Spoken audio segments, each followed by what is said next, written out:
Welcome to the Real News Network. I'm Paul Jay in Baltimore. On Saturday, the second round of the referendum to approve or disapprove of the new Egyptian constitution will take place. Now joining us from Cairo to discuss all of this is Amr Adly. He's a senior researcher at the Egyptian Initiative for Personal Rights, heading up the Social and Economic Rights Unit.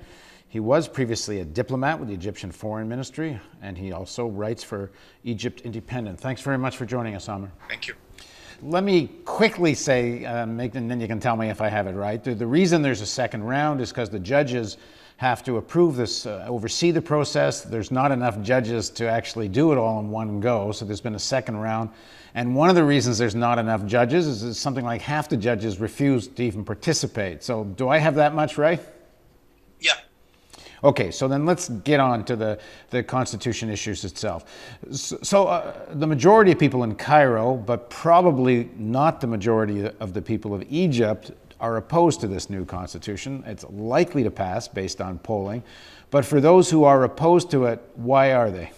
It mainly has to do with the process. Many political forces and social groups are quite alarmed by the Muslim Brotherhood dominance of the process of constitution writing, and the very fact that they dominated the Constituent Assembly and they sidelined the liberal and leftist opposition.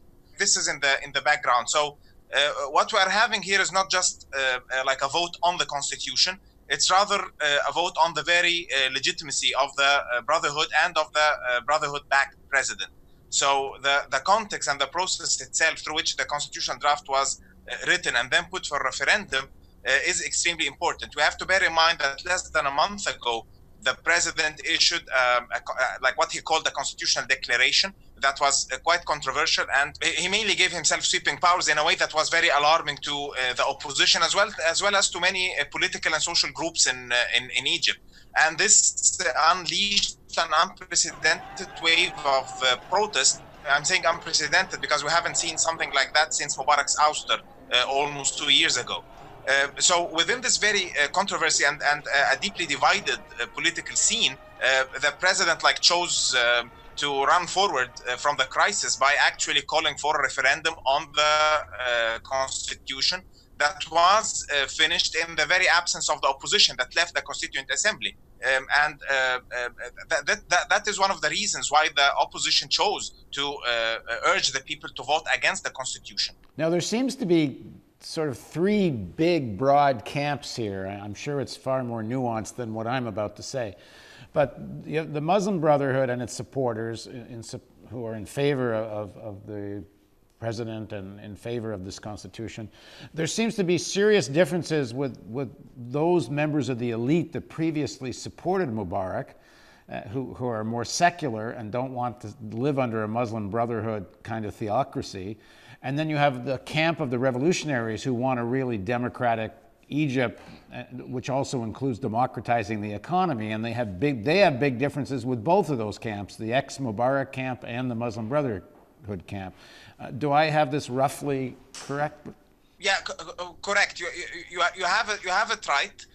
Of course, things are quite complex because the Brotherhood is allied to many elements of the old regime.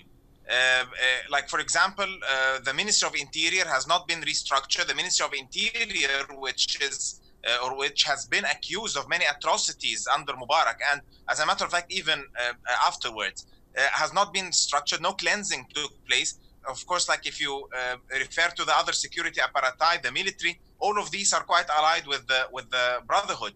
And the constitutional draft, for example, gives the military full independence from the rest of the state. As a matter of fact, you have an autonomous military economy, which is quite big and pervasive. It's estimated to be somewhere between 20 to 30% of the Egyptian economy. And according to the constitution that is being passed now, this is going to be left totally out of sight of the coming or of the parliament in general. As well as other institutional arrangements, according to which the military would actually intervene heavily in the formation of Egypt's foreign policy. So, as a matter of fact, the clauses that have to do with the military as well as other security apparatus are actually make Egypt very close to the Pakistani case. So the Brotherhood is allied to many circles of the old interests that have to do a lot with Mubarak's order. And the other camp, the opposition, the liberal opposition itself, has allies within the old system. Like the judiciary, for example, is quite conservative, and it has its own interests that date back to the old regime. And of course, like there are other members that are not, by the way, necessarily secular. Like ideology here doesn't play a significant role. It mainly has to do with the networks of privilege, because like the Brotherhood has its own patronage networks and like clientelistic networks. And these people don't fit into them. So this is one of the reasons. It's not purely ideological here. Right. And for the workers and students, but particularly the workers who were so much really the backbone of the revolution, if I understand it correctly, this constitution has some measures in it that really limit the abilities of unions and workers and such. Is that right? This is true.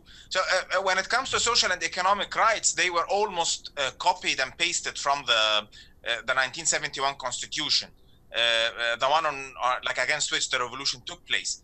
And you have no clear commitments. There is no mention of Egypt's commitments according to international covenants and agreements.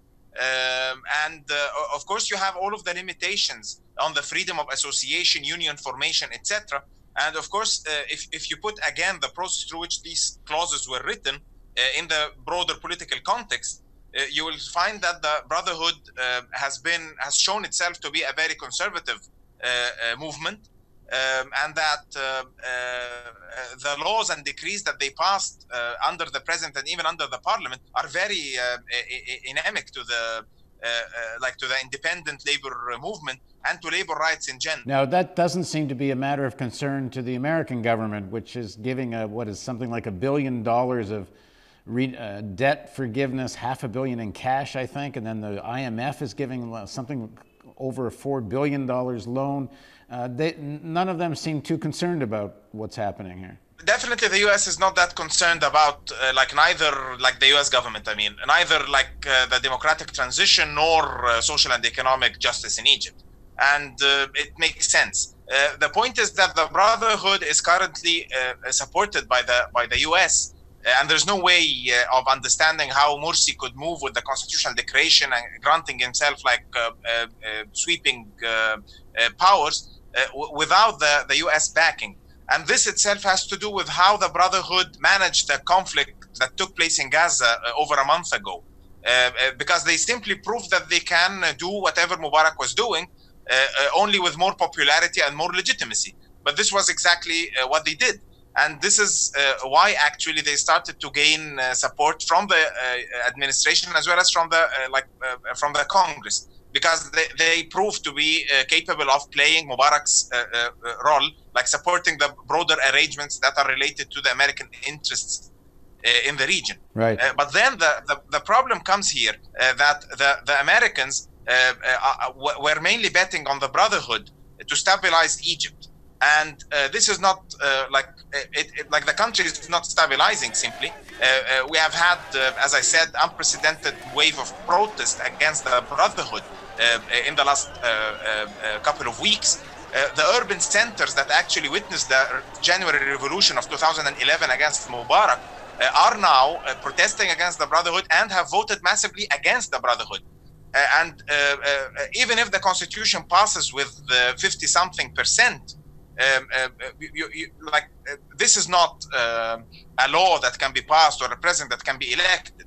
The constitution here should actually establish a legitimate political order that should be accepted by everybody. So now imagine that this is going to be accepted by almost half of the Egyptians, while the other half are opposed to it and they don't believe that it is legitimate or that it actually rises to their expectations. So I don't believe that this is any recipe for stability. And in this sense, I'm not sure whether the Americans can keep counting on the Brotherhood to reproduce Mubarak's regime, because this is exactly what's happening. All right, thanks very much for joining us, Amr. Thank you very much. Thank you. And thank you for joining us on the Real News Network.